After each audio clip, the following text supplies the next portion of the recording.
Welcome everyone. Thank you for joining. We'll just probably give it a couple of more seconds for people to continue to join. I can see the numbers are creeping up from the waiting room, and then we can kick off.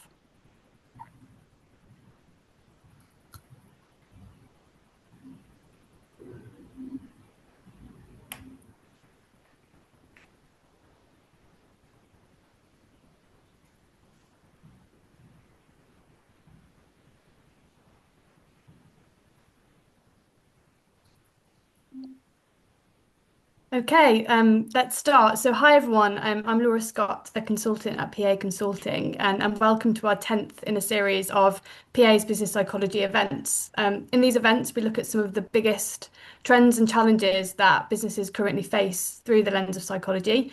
And our next event is about catalysing the change to a skill-based organisation. We'll record the session for those who may miss it, and please do ask the panel lots of challenging questions. We'll make sure to pick them up along the way. But without further ado, I'll pass over to today's compare, Kate Spencer. Hi, welcome. I'm Kate Spencer. I feel the need to say that I am an experimental psychologist by background, given the forum that we're on today. I started my career in HR in the oil industry, and I've then had the privilege in the last 25 years as a consultant with PA to work across the public and private sector, helping organisations shape their people capability. And I now, as partner, lead our workforce transformation work. I have the privilege of being joined by 4 panellists today to help unpack some of what catalyses the change towards a skills-based organisation. And I'm going to ask them to introduce themselves. So Natasha, can I come to you first? Absolutely. Afternoon, everybody. Hope you're well and coping in this heat. I am Natasha Oakley, and I am the People Director for Strategy Insights at the Bank of England. I've been at the bank for around 4 years now, and when I joined, we really took the organisation on a journey in terms of really looking at skills and how you navigate a skills-based organisation. And actually, it was more for evolution than revolution in our world. So hopefully I'll be able to share with you some lessons learned, how we've gone about it, and some of the behavioural and cultural elements that we've had to really consider during that time. Thank you. Laura. Hi everyone, really great to meet you. I'm the Senior Director of Learning Science here at Multiverse, and what we do is transform people's potential into business performance as part of professional apprenticeships. As part of that, I lead a team that really look at how do we bring research-informed product features to life. So I've got a team of IO psychologists, AI researchers, learning engineers, and what we're really exploring at the minute is not just how our clients are exploring skill-based organisations, but actually how we're transforming internally at Multiverse and really thinking about actually how does a skill-based organisation change with agentic workflows coming into the workforce. So happy to dive into that in a little bit in more details. That's great. Mark. Hi everyone, Mark Durnley. So I spent my career as a CIO and been CIO in a number of businesses, so from Boots to Cable and Wireless to Vodafone, public sector with HMRC, and also with Inchcape in the automotive sector. And during that time, have built several delivery centres all around the world and in the UK. So quite a lot of experience of actually what skills are needed and how it actually works to make it happen. I'm also a trustee at the King's Trust, formerly known as the Prince's Trust, where we spend our time helping young people achieve their full potential and get into sustainable employment. So skills is hugely important in that context as well. Fantastic. And Emily, if I can come to you finally. Thanks, Kate. Hi, everybody. So Emily Hill, I'm a talent and workforce specialist here at PA Consulting. I'm one of our business psychologists, and I started my career in selection and assessment. Since being at PA for the last 9 years or so, I have worked across the talent and workforce arena in various different sectors. And over the last 4 years, I've been focusing predominantly in the energy and utilities sector, where there is a rather large skills challenge. So have been working with organisations to make sure they've got the skills that they need to deliver their missions. Fantastic. So I wanted to kick off with a bit of a contextual question, really, around the panel's reflections on the trends that you're seeing and anticipating that you think will impact the future of work and the importance of the skills agenda. Who'd like to kick us off? I could jump in, Kate. Thanks, Laura. With skill-based organizations, what's really interesting is it's all about creating a flexible and adaptable workforce. But when you think about agentic AI coming into our organizational structures, there's three main trends that I've been looking into. The first being generational needs. So if you think about, the generational differences of our different workforce types, particularly if you think of Gen Alpha, they're really coming in with a higher level of AI proficiency just through the consumer tools that they're using. And that really means a reorientation of jobs. So when we think of the future of career pathways, generational needs really plays into the differences in terms of perception of actually having a higher order jobs and expecting a more kind of creative and innovative skill set, not doing manual work and actually expecting agentic workflows. So that's one key trend. Another one is around AI job design. And what I really mean by this is, traditionally, we've done very top-down approaches to job design and looking at the evolution. But the key shift that we're seeing internal at Multiverse is there's an expectation not just to be a user of AI, but actually a builder of AI.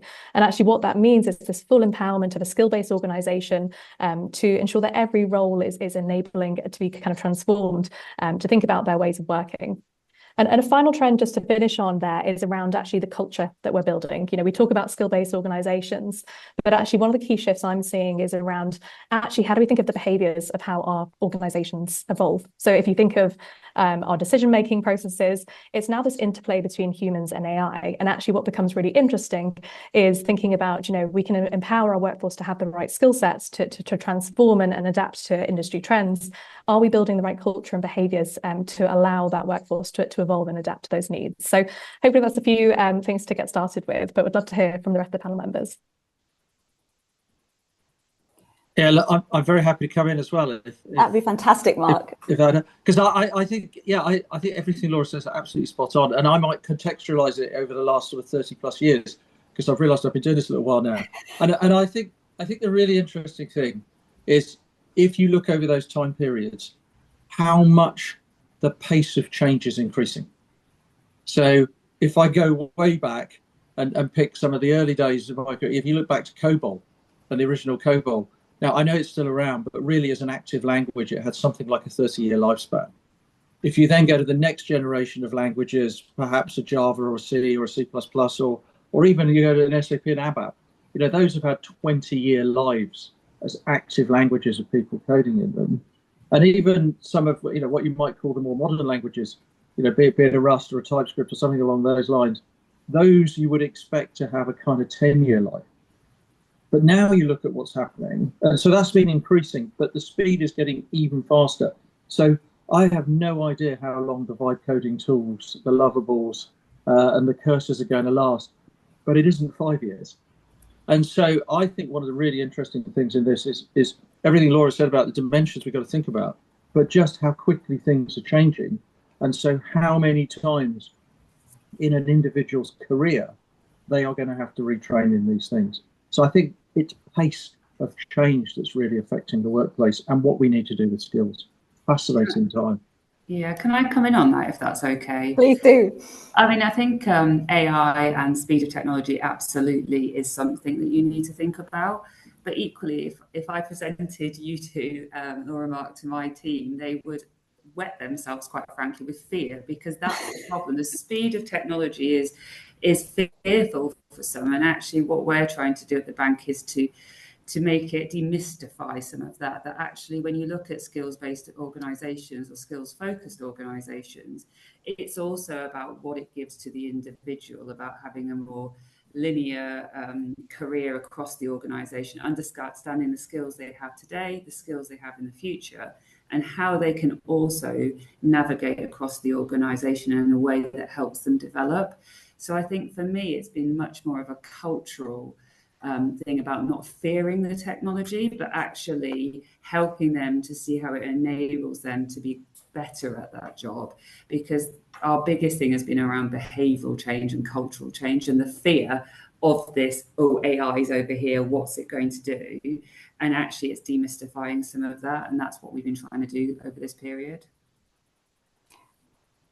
And Emily, just reflecting on some of the sector experience that you have, how would you reflect on that culture point? Yeah, well, I was going to say, I think maybe bringing a slightly different perspective to the question. In energy and utilities, absolutely billions is being spent on infrastructure in the UK at the moment. In energy and utilities alone, they're investing over £300 million in capital programs. And so it's really driving a massive demand to be able to bring in these brilliant people with the right skills that you need to deliver those programs. And so I think organisations need to think differently about how they attract, retain, and make sure they're getting the skills that they need to deliver their mission, deliver their capital programmes. Particularly when so many of those skills are commonly in demand, not just in infrastructure sector, but more broadly, like project management, engineering, construction, digital, commercial. So there's a mindset shift and a way of thinking differently as an organisation about how you actually differentiate yourself in a market, in a competitive market, to make sure that you can bring in the skills that you need and retain them, and think differently about how you get the best out of people by, as Laura was saying, that sort of more adaptable, flexible way of managing and deploying your people and skill sets to meet the demand of your projects and programs and work that needs delivering. So we've touched there quite a lot around what's driving this, and also the importance of the cultural and behavioural elements of this. When we think about what might catalyse a change, and thinking, Mark, perhaps coming to you with the experience of the 30 years, what do you see as the critical shifts in culture and mindset to enable this in organisations? I think it starts with again the why. So normally this comes onto the table when there's some business inflection, and that business inflection can be a good thing or a crisis, and often it could be the end of a long-term outsourcing contract, so things have to change. It's also often characterized by the start of a big long-term transformation program. So we just heard about the energy industry. Around a huge investment program like that is likely to be the thing that gets you thinking about skills, because often the future can be very different. The other is when there's a crisis, and the crisis can be caused, could be a business performance crisis that suddenly requires immediate action, and then you look at the skills that can drive short-term and long-term. But it could also be these are in-demand skills, to an attrition problem as well, that requires you to do either more homegrown, or suddenly you need to develop a lot of people. So I think it's typically off the back of one of these inflection points. And then I think the culture shift comes from the way you create the mission to solve whatever the problem is you're in, and setting those objectives in the right way and getting everybody aligned with it is what brings everybody towards it. But it's finding the why and then coming back from there. Natasha, reflecting on what you said around the maturity of the organisation and where you started, anything to build on that? Yeah, no, I completely agree with Mark. I think the why is really, really important, and I think the bank has seen a number of crises and needed to kind of utilise skill sets. For me, though, there was more of a commercial aspect that we had to think about, and that was around the cost of always recruiting and buying in these new skills. So when you look at the balance of build, buy, borrow and bot, often as an organisation you would just constantly buy in new things, and we felt that this wasn't sustainable, and also from an engagement point of view it wasn't motivating for those individuals who were in the organisation, feeling they weren't being invested in from a skill sets point of view. So we did it from two angles. One, which is getting the skills we need and understanding the skills we've got, like Mark talks about, but also from another point, which is around cost control and engagement and motivation as well. That's fantastic. Laura, in your experience of catalysing these change, obviously Multiverse work with a lot of different organisations. What have you learned? I think it's similar to what Natasha said, actually. It's about this kind of skills marketplace, and actually how do you jump on a few of those catalysts. So, Mark talked about, the business transformation or the kind of crisis moment. There's also this kind of like opportunity spotting with the kind of lower bar to entry of new technology. What's really interesting is skills and skill gain becomes a lot more accessible. The blurred lines between who was a technical and non-technical stakeholder are very different than they were, 5 years ago. So I think that what's really interesting is that catalyst from change can come from multiple different areas, but the skills marketplace is about how do you reward, recognize talent for, career mobility from a skill-based perspective. Fantastic. I think we've got our first question in the chat around to retrain and reskill or embed the skills across each individual so they can outpace the speed of change. To your question on pace, Mark, I don't know if you've got a reflection on that. I think the reflection is yes. It's exactly what you've got to do. And I mean, it's a muscle you've got to build as an organisation. It's also a muscle you've got to build as an individual, because the people you're training and upskilling have to be ready and comfortable with the upskilling as well. So I think you build it both ways, organisationally and individually, and hopefully the more you do it, the better both get.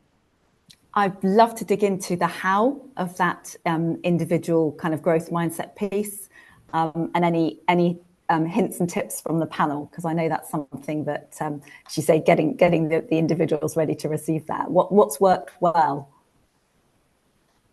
I can jump in on this one. What's really fascinating actually at Multiverse is we've done an AI maturity assessment. Luckily, I have a team of biopsychologists that have been able to build all the measurement tools for this. But one of the biggest things we're actually seeing is the gap between the perception of the team versus the perception of leaders.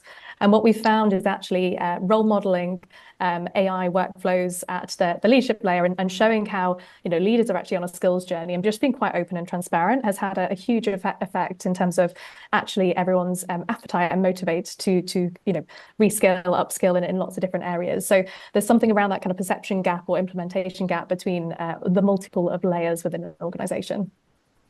That's really powerful. Natasha, are you about to jump in there? I was just going to agree completely. We've done a number of things where we're actually kind of coaching or mentoring our senior leaders to get them comfortable with some of the technology, to get them to have a safe space to experiment, to understand it. So I think the biggest fear of senior leaders where I work is that fear of not knowing the lingo, of looking stupid in front of their people. And so providing that safe space to enable them to test it and understand that they don't need to always know all the details. What they need to do is be able to ask the right questions, and that's what they're great at, and really thinking about that. So I think then by showcasing that they're investing in their own development and their growth mindset enables other people to give themselves permission as well to keep learning and taking it forward. Fantastic. So we've got another question popped up around how do you go about defining skills? Are you assuming a level of a knowledge, or have people generated skills taxonomies from scratch? So getting really into some of that nitty-gritty implementation piece now. Who'd like to take a lead on that one? I'm happy to jump in with the first thought. So we've worked with a couple of organisations, and there are different ways of doing it, obviously, but one sort of quick and easier way, should I say, and it's not necessarily quick, but is to align and use industry standards that exist out there already. So we work with one organisation, for example, who were moving to, and similar to what Mark said, the reason for the change is that they were moving to a programmatic approach to how they set up their organisation and delivered work. So they needed to be able to flexibly deploy people across programmes and projects. So one of the critical professions that we looked at with them was the portfolio program and project management profession. And so they had a head of profession of that profession in the organisation, and we worked with him to align to the Association for Project Management industry standard, which already has a set of competencies, skills that are needed for people in that profession, career pathways. And so aligned to that so that you've already got that benchmark to start with. You're not creating it from scratch. And also you're aligning to an industry standard that is recognised by people within the organisation, but also outside. So when you're then thinking about, well, how do I bring in more project managers into my organisation? Your job adverts, your job descriptions are all talking in language that is recognised as a standard in the market, and it's another way of being able to attract people in, more diverse talent who might be from a different sector, don't necessarily have the exact experience you might have been looking for, but have got the transferable skills that can come into your workforce and kind of hit the ground running. So I think that's definitely one way of doing it, is to use standards that exist in the marketplace already, and align to that standard.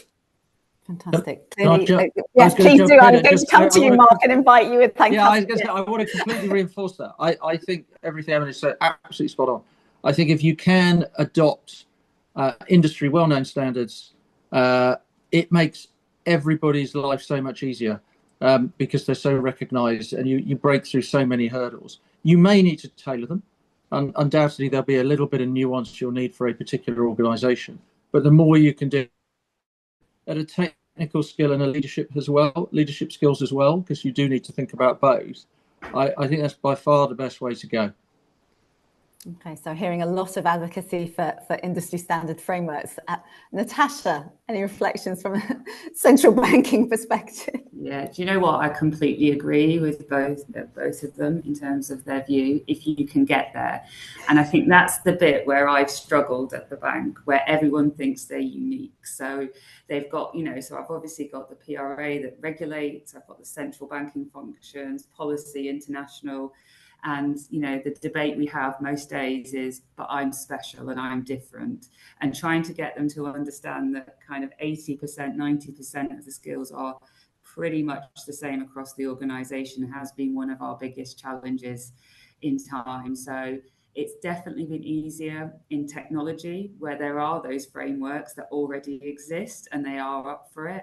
Equally in data, there is kind of that framework that exists quite easily. But in those more niche areas, I find that harder for people to accept that as the given, because they think they are different. So that's been, in practice, how difficult it's been to navigate having a single taxonomy in terms of skills. And I just think that actually having a small taxonomy is really important. Don't boil the ocean, because the bigger the framework, the actual more complex it is to navigate all the other parts of the employee life cycle, whether that's pay, development, etc. Laura, can I come to you? Any reflections on skills, taxonomies, how to build them, use of standards? Absolutely. So the way I would define what a skill is as well is it is a series of knowledge, skills and behaviours. And I think that's really important to think about the kind of behavioural and the values piece that you're driving as part of that transformation. What's really interesting, actually, what Natasha just shared, that is we actually have this across all our clients. Everyone has a different competency framework, everyone has a different skill-based model. What we do a lot of is competency matching to show actually how do we kind of do that translation layer to make sure everyone feels heard, listened to, that the framework kind of sings to the workforce. The other piece that we've actually looked at recently is where there isn't frameworks. We've actually been doing some observation studies to, for example, understand what are the durable skills that drive AI technical skill development, and actually how do we kind of ramp up investment in those areas. So where there aren't frameworks or industry frameworks, it is worth investment to understand actually what are the behaviours and values you want to drive as part of that work transformation. That's really helpful. And I've had a question. Hey, sorry, just one other thought I know was just, I know we've worked with a couple of organisations as well where we've used AI to help and speed up the process too. So there are tools out there that help. You can plug it with your job descriptions, and it can source information that's out in the public domain and LinkedIn, etc., and extrapolate out of that skills and create at least a starter for 10 in terms of what that framework might be. And it can do it a hell of a lot quicker than a human, but you absolutely need the human quality assurance afterwards to make sure it's right, and it's right for your organization and your context, etc. But I think that can be quite a smart use of AI to speed up what could be a really long and manually intensive process if you did need to start from scratch. Fantastic. Natasha, you reflected about how this touches all aspects of the employment life cycle. We've got a question in the chat around experiences of moving to skills-based pay and the panel's perspective on the pros and cons of this. So can I start with you on that one? Yeah, look, I think we're in the early stages of a discussion on that in terms of how do we link skills to pay, and what does that mean in practice? And I think, to get the organisation there currently at the moment will take us some time, because that's quite a cultural shift in terms of how we do that. Equally, I think it's truly embedded when it comes into pay, and that's a great goal to have it all interlinked, etc.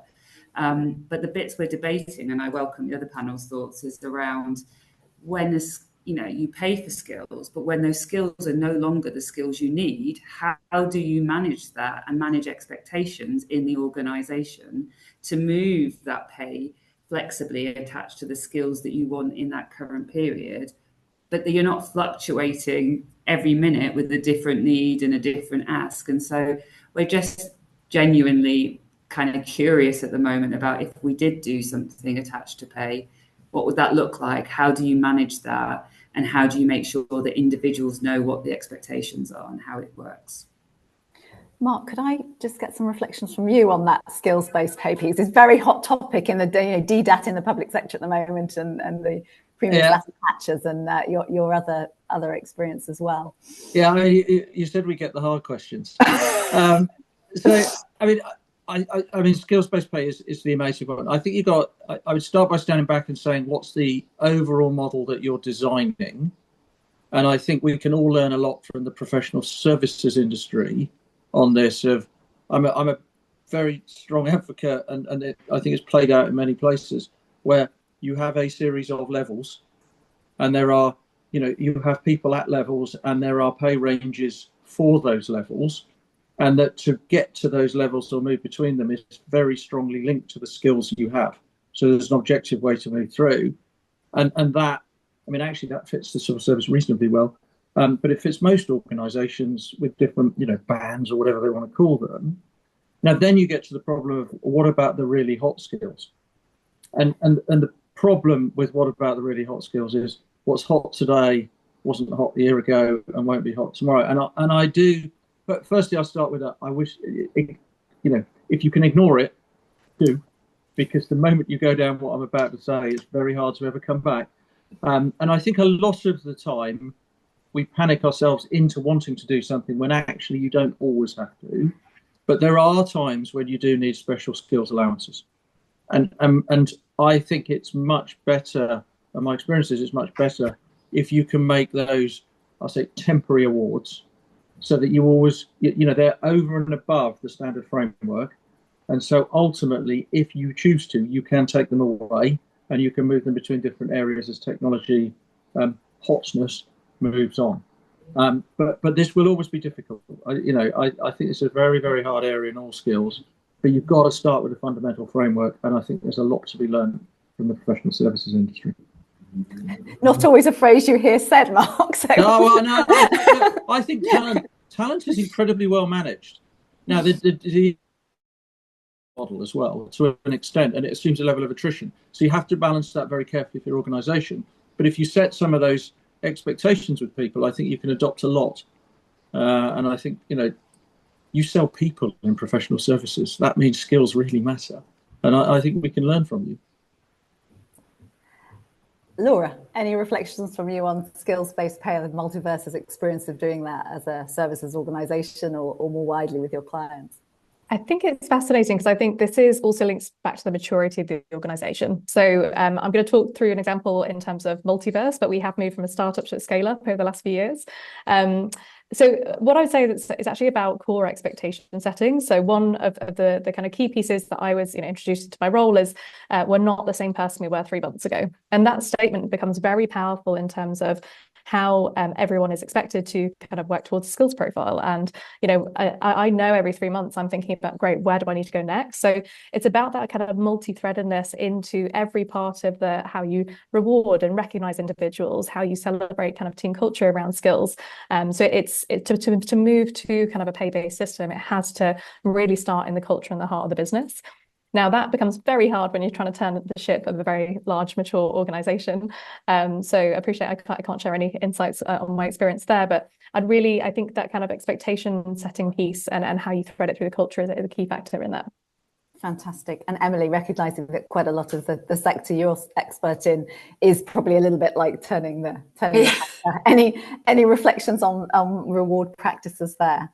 Yeah, well, I think it's probably thinking about how you would define what it is you're actually rewarding and linking to pay. Because I know there can be unintended consequences of, for example, people say, okay, well, I'm going to just do this training course to get some extra money, and then great, and it doesn't necessarily build the skills you need, with a lot of the organizations I work with, they're a unionized environment. So again, to your point, Natasha, what happens when those skills aren't in demand anymore, or whatever it may be? Do you take that money away again? How does that work? And in a unionized environment, that's incredibly difficult. So I think yeah, I suppose my perspectives are, I agree with what everyone said. It's a difficult one, and you need to be really clear on what you're trying to achieve, and how you actually would go about defining that, so that you don't fall into any of the traps that could be quite difficult in different environments. Excellent, thank you. I can see the chat's just, how do we support individuals to accept there are common skills but unique applications of them? Has anyone on the panel got experience of that? I think that actually nicely links to just what Emily shared there, is around, when we think about skill-based, it's around what is the level of, I call it evidence, of that skill. And I think sometimes you can have a system where, somebody is self-reported, or, it's sitting within your kind of ecosystem that people have a different skill set. But how do you know that they can, that skill is transferable to multiple complex projects? How do you know the level or the complexity of that skill?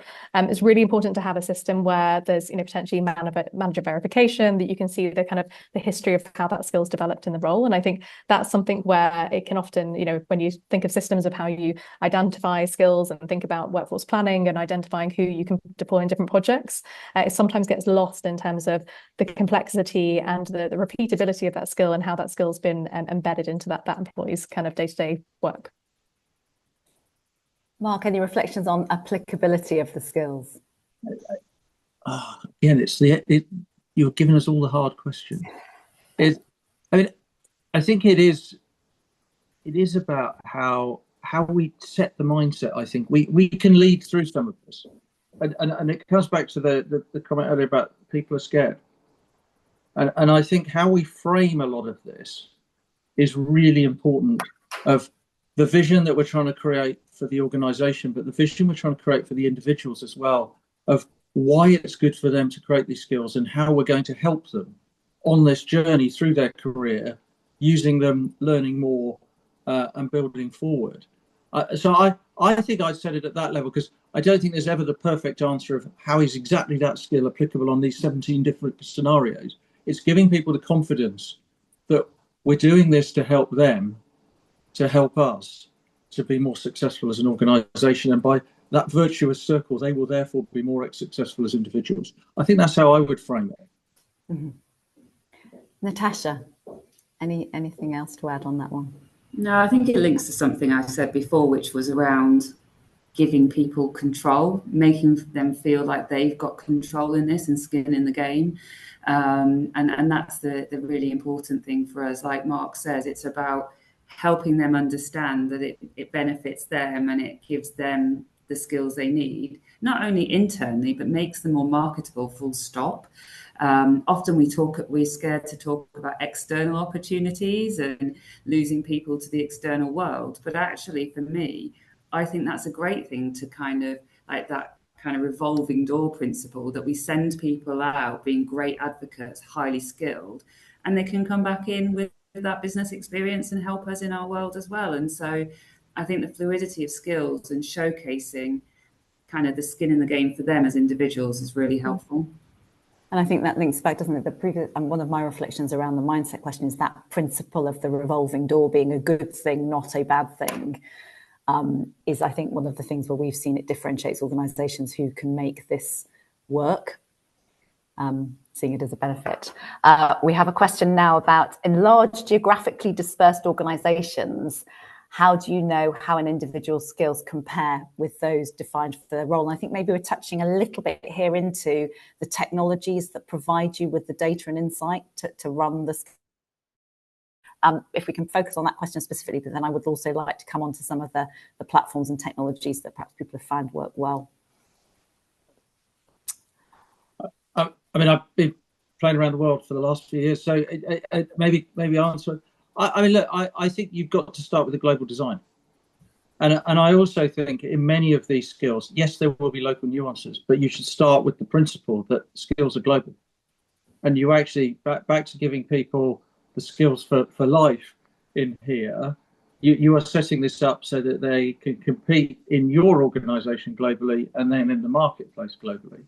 And so I would always start with the principle that you're going to get this right once and you're going to get it right globally.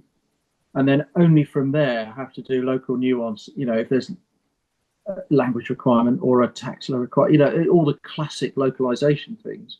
But think global from day one.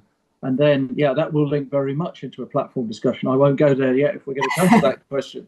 But you've got to send, and then you've got to execute it with a global mindset. And then I think you can have tremendous commonality. Laura, any reflections from you on that? It's really interesting because at Multiverse we built our own diagnosis system to think about, how do you identify skills and then how do you train and upskill based on that. So very similar to Mark said, we've looked at this from a global approach, and I think this is where we've not seen many nuances at a local level at the moment in terms of AI and data skills. They are quite transferable languages, programming. I think if we go back to the first question actually that Kate asked us around the trends, what I think is really interesting is that they're starting to not just be a marketplace for skills, but marketplaces for agentic tooling and agent catalogs. We're seeing all that coming down the track, and actually rather than localized skills, it's kind of like localized deployment of different tool technology stacks, and how do you actually enable people to upskill on different areas. So it's not just the skill or the programming language, it's actually the kind of multiple different technology stacks coming together. So that's something that's very front of mind at Multiverse at the minute. I appreciate that might be different in different contexts. Emily, any reflections on the geographical question? Yeah, I was going to just build on what Mark said again. Agree, Mark. We worked with an oil and gas company a couple of years ago who were global, and they have a retail arm, and there was an assumption that there would be differences across geographies and skills, and because of how they had to operate in these different geographies was really quite different. But when we got to it and defining the skills framework and figuring out how that all fitted together, actually the skills were the same. The core skills were exactly the same. What was different was the application of those skills in a different context or different operating environment. But I think exactly as Mark said, starting with that sort of premise that skills in terms of what you need and what you mean by a skill is a global standard that could be tailored and nuanced, fine, but it was the application that seemed to be different in the organisation that I've worked with. Excellent. Natasha, any further reflections on that one? Coming from the Bank of England, I'd say it's just as complex for different units within an organisation, regardless of location. So I don't think location should be a barrier. Like the panel have said, you look at that kind of global ecosystem of the skills rather than looking at them in isolation. And I'm trying to do exactly the same thing in the Bank of England. So I'm trying to stop them building the kitchen sink without actually seeing the architectural blueprint for the whole organisation, because it's really important you have that kind of global, if you like, but at a bank level, global view of the skills and the framework you're trying to create, before you get into the detail of each area and what that means and how you apply it to the different regions. So I actually think it might be demystify that myth, because I think it's just not about location geographically. I think when you've got businesses who operate lots of different lines of kind of business within one location, it can be just as complex in that world as well. Mm-hmm. So can I come next to that? I will look at you, Mark, to kick us off the platform question. I know we've certainly in some of the work I've done, there are very different levels of sophistication in terms of the technologies that are supporting the move to being skills focused or skills based. What have you learnt on how to do this well in your time focusing on this? Well, I mean, I'm going to say still learning as well, because I think absolutely in the spirit of what we're discussing. So that's fantastic. Every time you do this, you learn something and get better. I think the platform is important, and I would say, and I'm going to probably upset a bunch of people here, that the classic HR system skills models and what they do are generically wonderful, and then you get into the real specifics of being able to do this, and I think many of them struggle.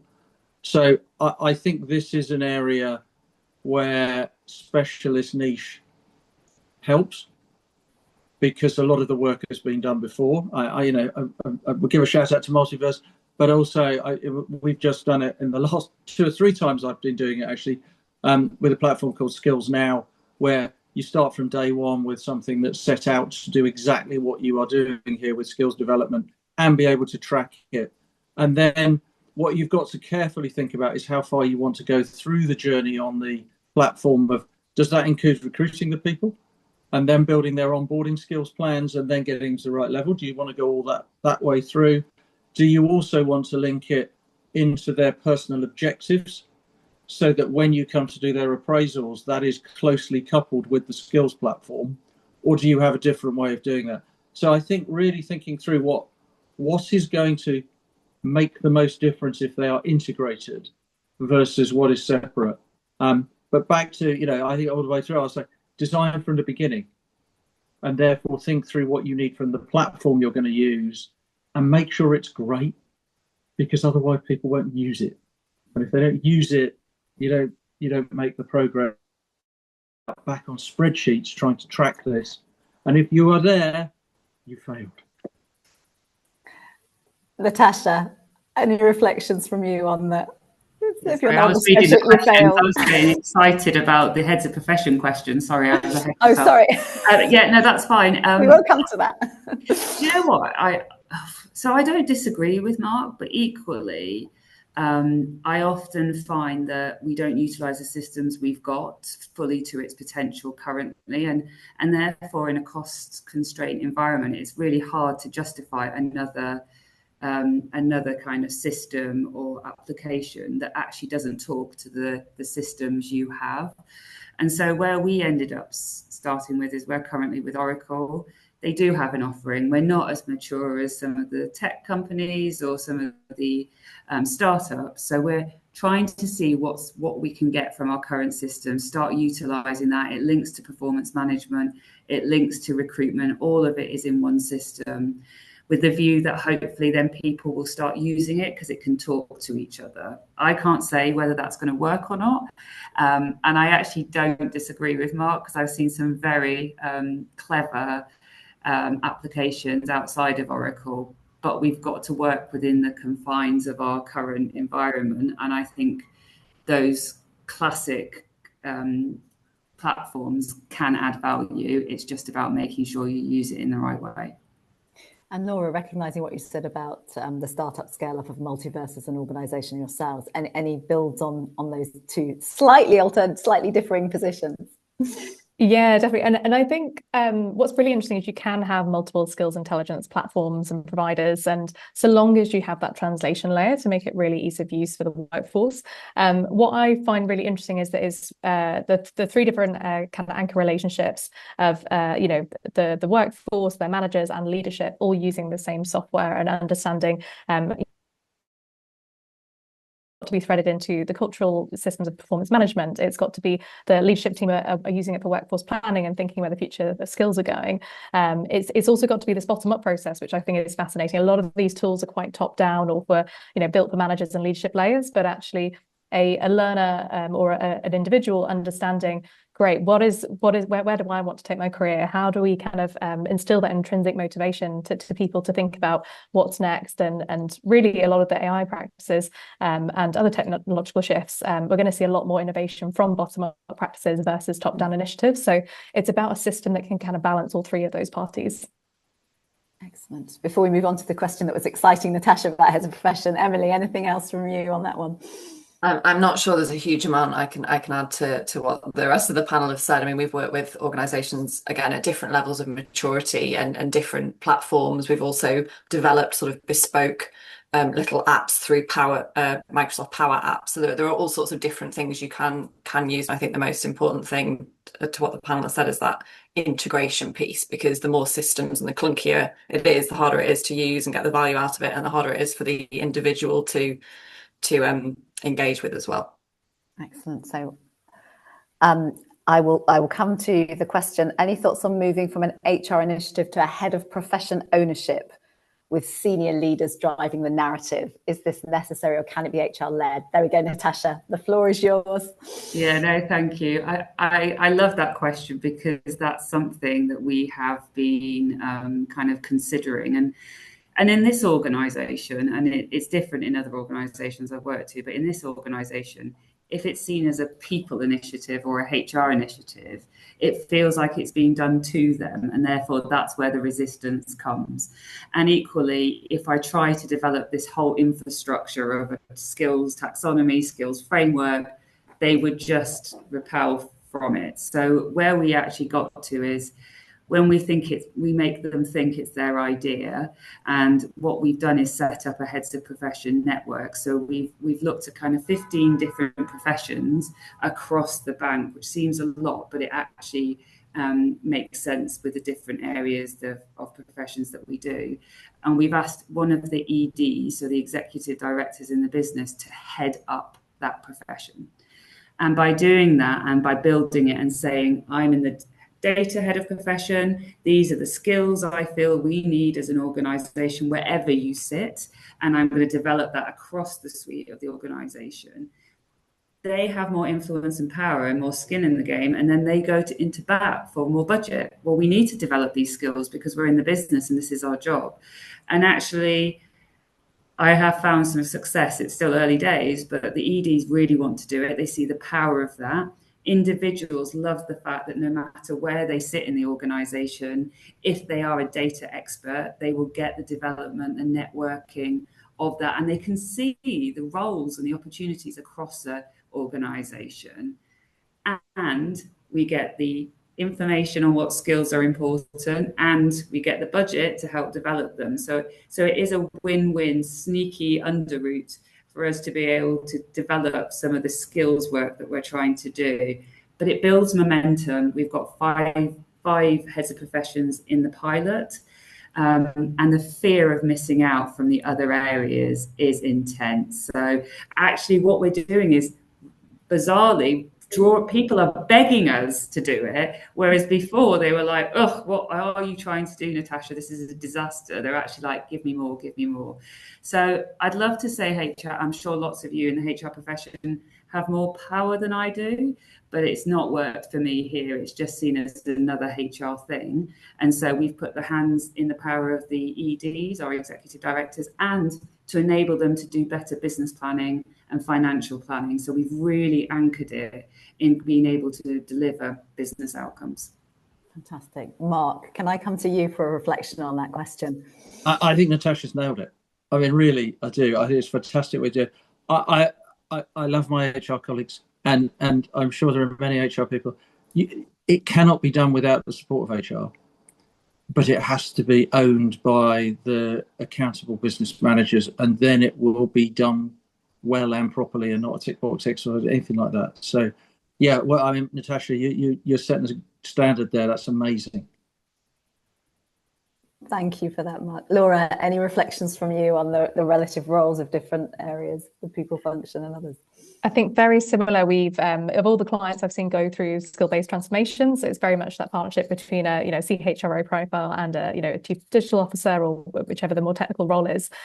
What I think is really interesting about what Natasha shared is actually that FOMO, and actually starting small is actually a really key strategy. As soon as a department starts to actually move to skill-based, you also start to see the business outcomes and the results come in partnership with that. So being able to build your champions, build your role models. But again, it's that multi-threaded problem of getting the leader of that department, the managers, everyone coming together to kind of drive that change forward over a period of time, and then using that as a case study to propel the rest of the organisation. So FOMO is a key implementation strategy. Emily, anything else to add on that? Again, I think the panel have said it all. I think where I've seen it work really well, it's been a partnership, as Laura said, a collaboration between HR, head of profession, and depending on the organisation, program director. So the kind of program directors being the people that are saying, well, actually, this is what we need to deliver. These are the people and the skills we need. The head of profession having really clear accountability for defining the skills, the standards expected, making sure that people get deployed onto the right projects to not only make sure that the right skills are on the right projects from a delivery perspective, but also the individuals are getting the right learning and experience to develop their skills. And then the HR being the kind of, let's say, the facilitator of it and putting the processes in place to enable you to deploy people, train people, recruit the skills you need, that sort of thing. So I think it's a real partnership, but having some quite clear responsibility and accountabilities between the different roles and parties. Fantastic. Thank you. I'm getting my 10 minutes to go and there's still a raft of questions. So it's really hard comparing skills in different areas and managing trends where some skills become du jour. How do you balance over a long period to make skills pay equitable, note not fair, and stop your staff becoming wedded to them? I think we touched a little bit on this one in terms of some of the potential vagaries of skill-based pay. Anything else to add on that one from the panel? My only little comment would be try not to get too tight in how you define the skills. Stay as broad as you can to be relevant, and then often trends move through them nicely over time. But again, easy to say and hard to do, but that would be my advice. Excellent.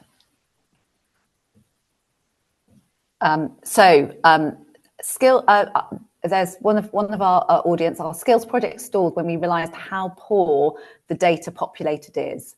Would there be any tools or systems you'd suggest that would help improve or integrate skills data into the HR L&D workforce planning process? So perhaps just another level of detail on some of that platform conversation we were having earlier. I could jump on a soapbox again. If you, Please do, Mark. I think this is always the challenge, and actually a really good test of how well your skills modelling and skills-based roles are working is how good your data is. Because if your data is good, it means everybody's using it.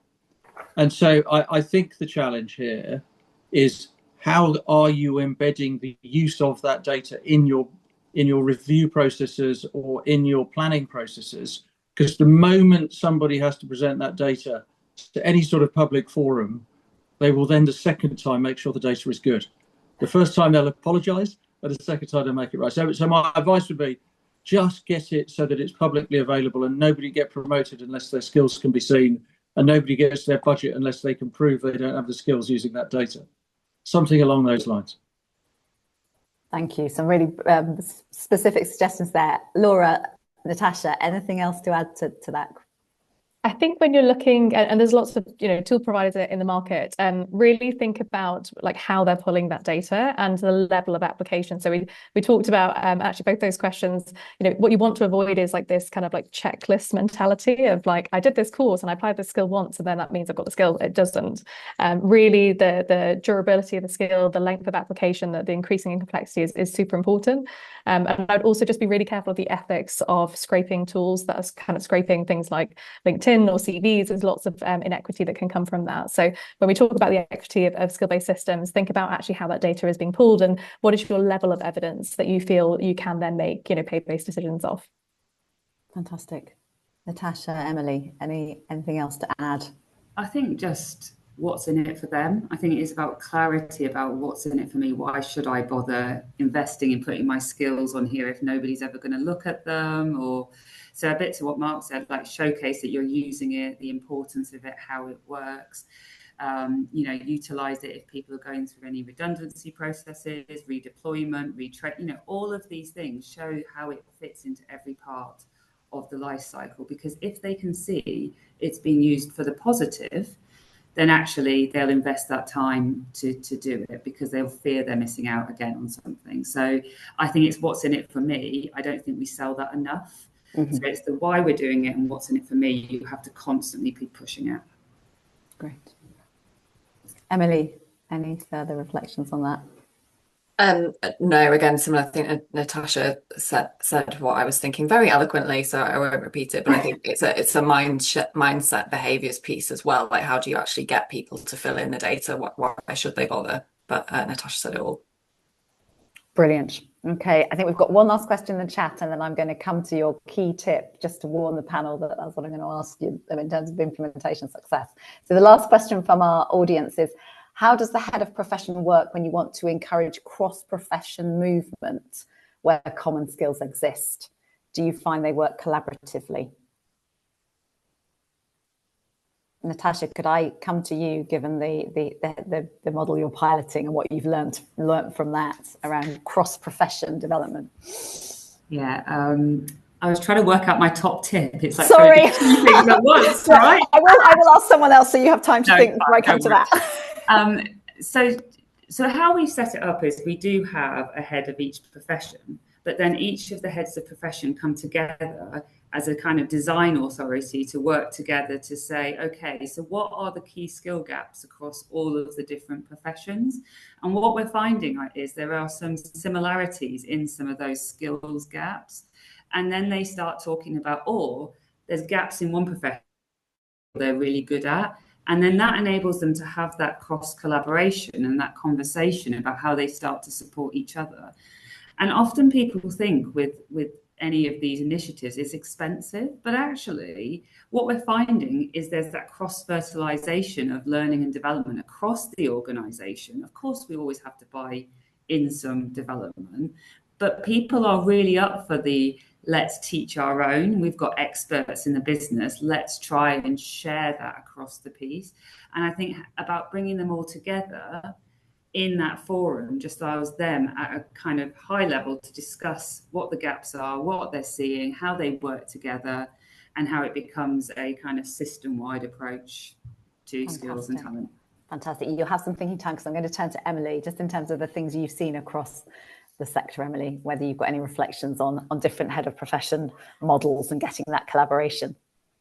Yeah, again, I think it's something you certainly, it's that mindset shift that you need to create in the organization generally, that talent skills don't belong to a function, don't belong to a project. How do you share across your organization, your ecosystem, even as I think it was Natasha that said, back out into the sector and people boomerang back in.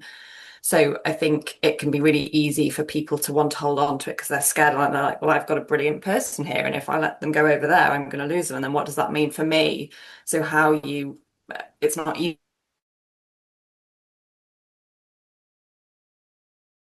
Think differently, I think is part of it, so that you can kind of work together and for the greater good of the organisation. As a Today presenter, I am now going to, which is always the horror, isn't it?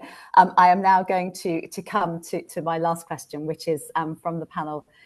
If you could give your top tip on really realising the ambition of being skills based, what would it be? Who'd like to start us off? I can start if you want. Thanks, Natasha. So I think my top tip would be push on open doors. Start small with a proof of concept and go for that fear of missing out. I think that's my top tip. Fantastic. Laura?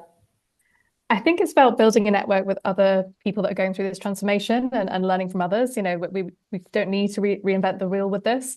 But the other piece, I think, just on that last question was around, career mobility policies are really important. And so think about not just the skills that you're trying to develop, but the culture, the system, and the performance framework around that model. Fantastic. Mark? I think if I'm only allowed one. I'm fair in 30 years, I know, but I think it would be, while making the transition to being a skills-based organisation, make that the success of it a bonusable objective for all the leaders in the business. Thank you. Emily? Oh, panel's stolen all my tips, obviously, already.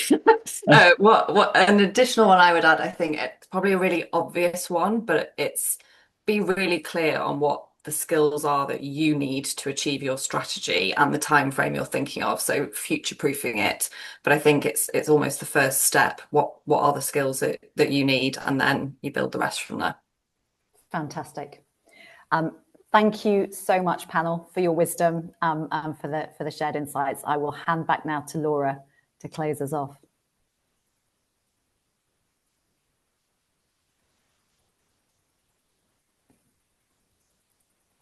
Thanks so much, Kate and panelists.